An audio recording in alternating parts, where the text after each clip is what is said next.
Right, hello and welcome to a video of me basically putting the head assembly back together on my C14se. So this is a block that wasn't originally in my Nova.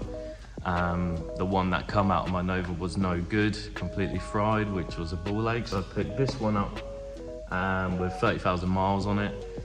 And basically it's gonna be me putting my head assembly on this C14se ready to go in the car. So that's everything from the head to manifold. So basically it's just a lump that's ready to then be put in the car when I'm ready to do so. So as you can tell, I'm not very good at this talking to the camera side of things, but if you guys enjoy what you see, let us know. So first off, I'm blowing out any dust, anything nasty that's just lurking inside my block, really, making sure everything's clean. I've made sure that the block is flat as well. Just putting some oil down the boards to help first start up. So I've gone for a Victor Reigns head gasket because on forums and on the Nova's owners page, when you're repping like a 1200 head on a 1400 bottom end or 1400 bottom end with a 1300 head and so on, they recommend that Victor Reigns is the one to go for. So hopefully this will give it a good fucking chance of sealing up. So now I'm marrying up the 1200 head on the 1400 bottom end. Obviously it's just got the lifters in at the minute. And now here I'm now putting the tappets and followers on as well. Now you did hear me correctly, I'm putting a 1200 head onto this 1400 bottom end because this is quite a popular thing to do with these engines, to up your compression quite a lot, which therefore will result in some better performance. I'm now putting the cam carrier on top of the head.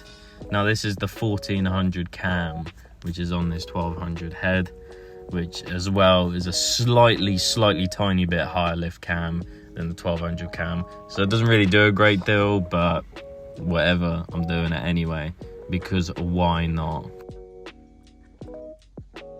So here I'm just oiling up the new head bolts. This is something I like to do. Some of you might not like to do that, but that's something I've always done.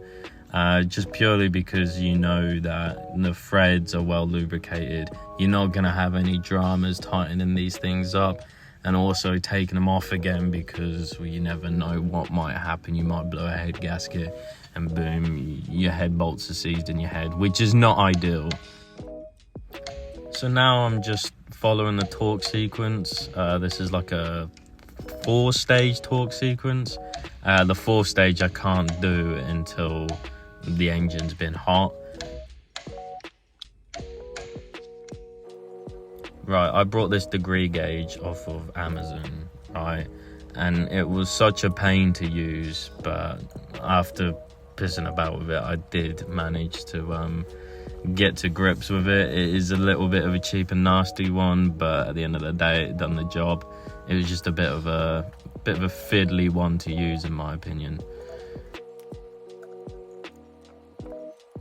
A few moments later. Now that is the head torqued on for now. I need to do another 30 degrees when the engine's hot, but obviously it's not in the car, so I can't do that final torque until I got it in the car and running. So I need to make sure that I do that. So I'm running a Sportex 4:1 manifold, which is proper rude boy. Obviously I've put it in heat wrap because the thing is with Sportex, it's not stainless. So the minute you run it, all the paint flakes off and it goes rusty. That's the only drawback to the manifold, but apart from that, it is pretty nice. Just tighten that up now. No torque figures here for me because, well, if it's tight, it's tight.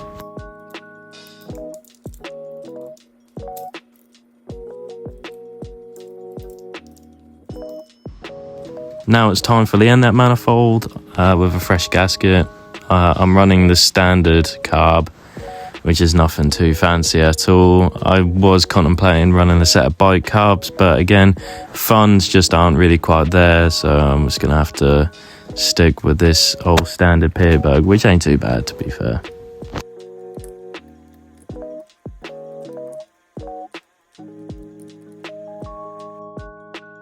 I've just finished the cam timing and I'm now running it 2 full cycles to ensure that the crank and camshaft stays in time with each other, and B, nothing goes wrong, i.e. valves hitting pistons or the belt wants to come off, you know.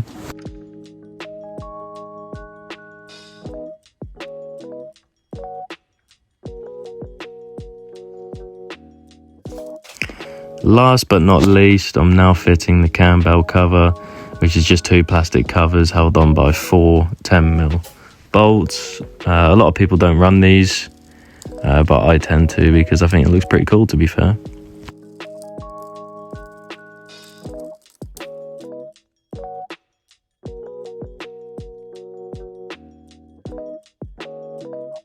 And boom, just like that, the engine is ready to go back into the car. It doesn't look too bad, I'm pretty chuffed with it. I just can't wait to get it in. If you guys did enjoy this video, please leave a like and follow us. And let us know if you enjoyed the video as well, because this is something we really don't do.